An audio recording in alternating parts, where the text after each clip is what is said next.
করছো এবং ভবিষ্যতে আরো ভালো কিছু করবে। কিন্তু আরেকটা বিষয় যেটা হয় যে নার্সিং বা ভার্সিটি এখানে চান্স পাওয়ার পরে মনে হয় যে আমি হয়তো বিশাল জায়গায় চলে গিয়েছি, কিন্তু এটা হচ্ছে একটা জার্নি করার প্রথম স্টেপ। তুমি আসলে প্রথম স্টেপে উত্তীর্ণ হয়েছো। এর পরবর্তীতে দেখবে যারা সাপোজ নার্সিং এ চান্স পেয়েছো, এরপরে দেখবে যে তোমার ইংলিশ সিলেবাস সব মিলে আরো কঠিন পরিবেশ। কিন্তু এই কঠিন পরিবেশ তুমি একসময় অতিক্রম করতে করতে তুমি একসময় সেই একজন নার্স হিসেবে নিজেকে প্রতিষ্ঠা করবে এবং সমাজ দেশ পর্যায়ে উপকৃত হবে। তো এই জার্নিতে উদ্ভাস প্লাস এবং কাউন্সিলের অক্লান্ত পরিশ্রম তোমাদেরকে হেল্প করেছে। সামনের দিনগুলোতে তোমাদেরকে আরো বেশিভাবে হেল্প করবে এবং কাউন্সিলর এবং উদ্ভাস প্লাসের এই সাফল্য ধন্যবাদ জানিয়ে তোমাদের সবাইকে ধন্যবাদ জানিয়ে আমার কথা শেষ করছি। ধন্যবাদ স্যার।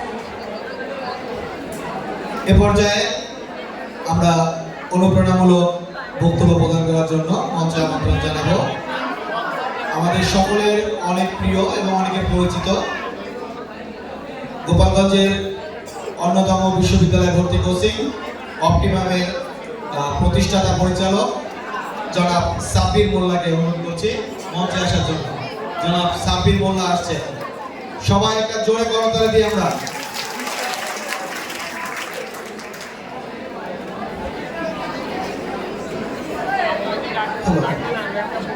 স্পেশালি মহলকে অনেক ধন্যবাদ আমাকে ইনভাইট করার জন্য। আর তোমাদের সকলকে অনেক ধন্যবাদ যে আমরা দেখি যে এক একটা সেশনে গোপালগঞ্জে প্রায় 2500-3000 স্টুডেন্ট থাকে। তো আমরা 26 এবং 27 হিসাব করলে প্রায় 6000 স্টুডেন্ট আছে। এর ভিতর তোমরা 300-400 স্টুডেন্টের ভিতর আসতে পারছো, এটা আসলে তোমরা সৌভাগ্যবান, কারণ সকলে আসার যোগ্যতা এখানে রাখিবে। আর সকল সময় একটা জিনিস মনে রাখবা, প্রতিযোগিতামূলক যে এক্সামগুলো থাকবে সেখানে পার্টিসিপেট করার জন্য সবসময় প্রস্তুত থাকবা, তাহলে নিজের অবস্থানগুলো যাচাই করতে পারবা। আর আজকে স্পেশালি উদ্ভাস ক্লাসের গ্র্যান্ড সেলিব্রেশন ছিল, যারা গত বছর চান্স পেয়েছে এবং তারা একটা প্রতিযোগিতামূলক পরীক্ষার আয়োজন করেছে। তোমরা হয়তো অলরেডি পরীক্ষা দিয়েছো, তোমাদের পরীক্ষার পাবলিশ করবে, রেজাল্ট দিবে। তো ব্যক্তি জায়গা থেকে নিজের অবস্থানটা জানতে পারবা যে কার অবস্থান কতটুকু আছে, এবং বিশেষ করে এইচএসসির পর যার যার জার্নিগুলোতে শেষে হয়তো বা ইনভলভ হয়ে যাওয়া, বিশেষ করে যেহেতু উদ্ভাস প্লাস নার্সিং কোচিং এখানে যারা আছে হয়তো বা নার্সিংয়ের প্রতি আস্থা আছে বিধায় এখানে বেশি উপস্থিত হয়েছে। তো সকলে আমরা গোপালগঞ্জের হিসাব করলে হয়তো বা নার্সিং কোচিং আমাদের হাতে গোনা কয়েকটা থাকলেও উদ্ভাস প্লাস তার ভিতরে অন্যতম এবং সবসময় ফলাফলটা ভালো করতেছে। তোমরা এর প্রতি আস্থা রাখতে পারো। আর এখানে অনেকেই আমার পরিচিত আছে, হয়তো অনেকেই আমাকে চিনো জানো ব্যক্তিগতভাবে, বাট এই জন্য আমি নতুন করে আমার কোনো কথাই বলতে চাচ্ছি না, আমার নিজের পরিচয় দিতে যাচ্ছি না। সকলে ভালো থাকো, সুস্থ থাকো।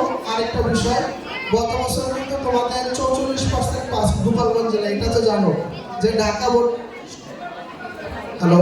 বোর্ডের ভিতর সর্বনিম্ন যে পাশের হার ছিল এটা গোপালগঞ্জ জেলা 44%। গত বছর কিন্তু শর্ট সিলেবাস ছিল এবং এবছর ফুল সিলেবাস। এখন দেখো এটা যেন আবার 40%-এ নেমে না আসে, তাহলে 100 জনে 60 জন ফেল, 40 জন পাস।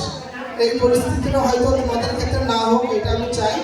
এখনো যে সময় আছে 2-3 মাস, এটা 33 পাওয়ার জন্য যথেষ্ট, এ প্লাস না পাইলেও, বা বি থেকে এ মাইনাস পাওয়ার জন্য যথেষ্ট, এ প্লাস না পাইলেও, বা এ থেকে এ প্লাস পাওয়ার জন্য যথেষ্ট। একটা গ্রেডকে উন্নত করার জন্য এই 2 মাস যথেষ্ট আপনাদের। তো দিন শেষে গোপালগঞ্জ জেলা এটা যেন আবার আমি না চাই বা সকলেরই চাওয়া শিরোনামে না উঠুক যে ঢাকা বিভাগের ভিতর সর্বনিম্ন পাশের হার গোপালগঞ্জ জেলা। এমনিতেই আমাদের এই জেলাটা বিশেষায়িত সারা বাংলাদেশের ভিতর, সেটা ভালো দিক দিয়েও হোক, কারণ এটা যেন আবার না হয় যে সর্বনিম্ন পাশের হার গোপালগঞ্জ জেলা 44%। এটা আপনাদের বেজে না হোক। সকলের জন্য শুভকামনা। ধন্যবাদ। আমাদের সকলের জন্য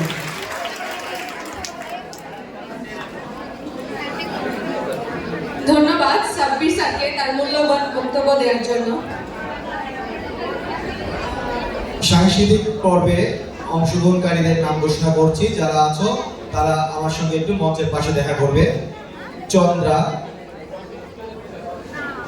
সৌমি, বর্ষা কীর্তনিয়া, মিতা ও সঙ্গীতা, জয়শ্রী, সুচরিতা, ময়না।